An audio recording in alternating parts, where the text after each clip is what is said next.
We are fortunate that these international products are being manufactured in India, and we get it like 30-40% cheaper than, say, your friend in Australia or Europe would purchase the 390. So obviously people will start flooding the KTM showrooms.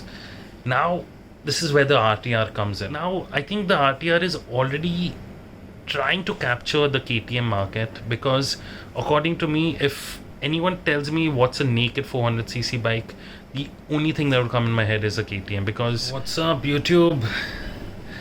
You know, I was just thinking, a naked bike category, the 400cc category, the category that actually makes sense for India, quite a few good manufacturers, quite a few manufacturers that are Indian origin. I'll be emphasizing on the launch of the TVS RTR 310, because that's where all the hype is currently, till the 450 hype will overshadow it. That will also be very soon. I'm sorry, not the 450, the 390, KTM 390 hype will overshadow it. Now there's a reason why I'm telling you this as well. Now, TVS as a product, they have been into Indian motorsports. They have invested in Indian motorsports, and obviously, motorists like me will always be grateful for companies that actually encourage young people to enter into motorsports. So let's keep that aside. If you consider the lineage of the Apache brand, it started with the 150, which was pretty decently popular. Then they really stepped the level up with the RTR 160. There was no bike like it. I still remember the console where you had this massive RPM meter and a digital speedometer. It was amazing for its time.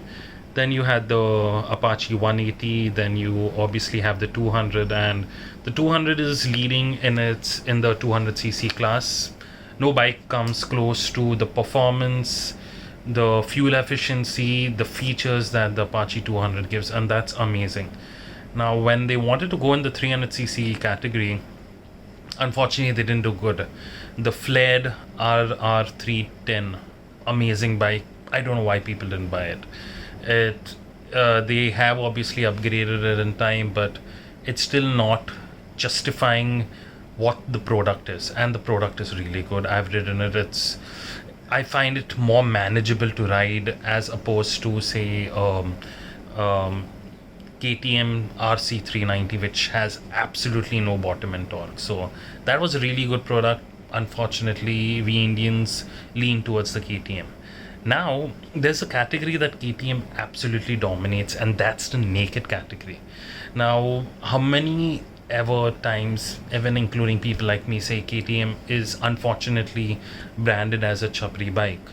KTM still will sell the bike, because, example, like in my head, I'm like, oh my god, the 390 is a chapri bike. But now when I see the upgraded 390, I'm like, screw what other people think. I'm not going to get this European performance in Indian rupees for what it's priced at.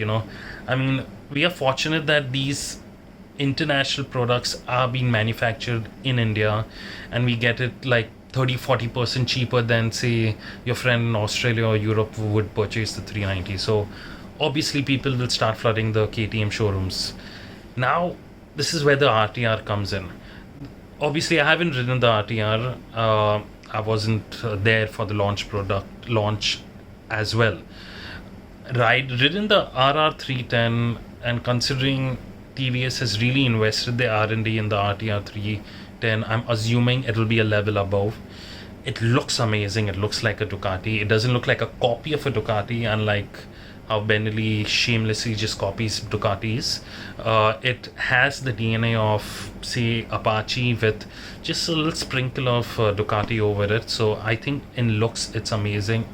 The features are unbeatable. It's got a cruise control. It's got a quick shifter, both for the lower as well as higher gears. It's got this. The display is amazing. The lights illuminate as per the speed you go.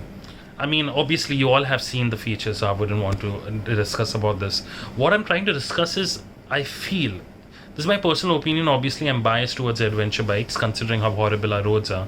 I feel India as a market really required an adventure 310cc bike and not another sports bike, because you gotta understand. See, now you have the KTM 310, I mean 390. Okay, they have actually upgraded the engine from a 375, 379cc to an actual 399cc. It makes approximately 10 more horsepower than the RTR 310. Obviously, it's going to be slightly more expensive, but have you seen how it looks? The upgraded version. I'm sure people who would take the RTR on a loan, if you take the RTR loan or the 310, 390 loan, the EMI, there would be a negligible difference.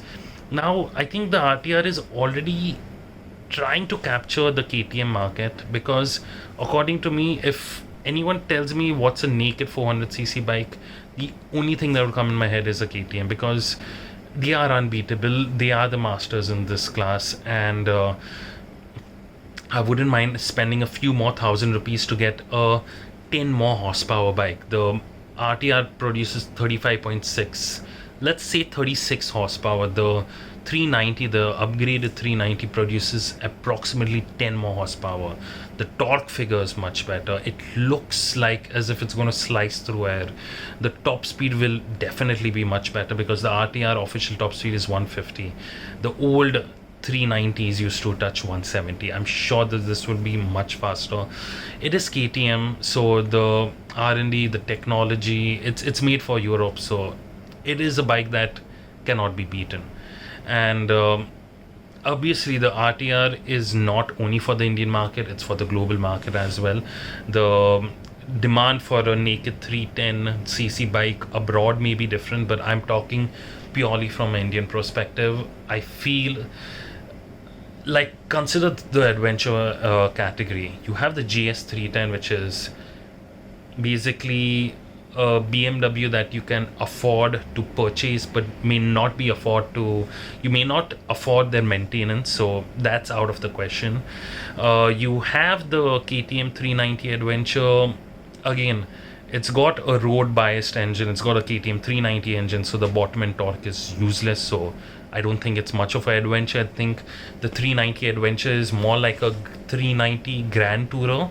It is perfect for open roads, but with the Indian roads where there's usually bumper to bumper traffic, I'm not very sure how good that bike is. I mean, personally, again, I'm talking from a personal point of view, I'm not comfortable riding the 390, at least the older version. I'm not talking of the newer one. My friends own a 390, they always say once you own it, you'll get used to it, but I've never felt like it's an adventure bike engine. You have the Yazdi, which unfortunately sidetracked by most of the journalists. It's you'll never see a Yazdi in a comparison. And personally, I know a friend. I had actually done a Yazdi, two Yazdi videos on my channel, and the person who owns the Yazdis, after say a year, mentioned that he wished he'd bought a Himalayan because he just doesn't like the overall build quality of Yazdi, unfortunately. Then obviously you have the Himalayan, which is a very capable bike, very affordable, and now the upcoming Himalayan 450, which I feel will be like the best adventure bike for Indian roads, for Indian pocket size, as well as it'll just be an overall bike that makes sense for India. And if TVS would have launched a 310 adventure bike with the 310 engine, which is extremely trackable, it's got good low end torque, it's overall really a good engine with long travel suspension, I feel that is a market that TVS should have invested in. But I'm pretty sure they've done their R&D, they have an entire marketing team, they must have done their market research, and they must have come up with the conclusion that road biased bikes are more in demand. But this is a personal opinion. I think it's a miss from TVS. But needless to say that India has one more world-class product, and being an Indian, I think it's a very proud feeling that we actually have bikes that we can compare with, say, 400cc bikes abroad or 300cc bikes abroad. So good. Amazing TVS. Best of luck for this product. I hope to ride it very soon myself. This is just from a purely market point of view. And I just thought, since I have a channel, why don't I just express my point of view instead of just discussing it with my friends? So, this is my point of view regarding the bike. I hope you liked it. Obviously, you would have your views. I look forward for hearing you in the comments. And that's about it. Take care. And I look forward for seeing you in my next video. Thank you.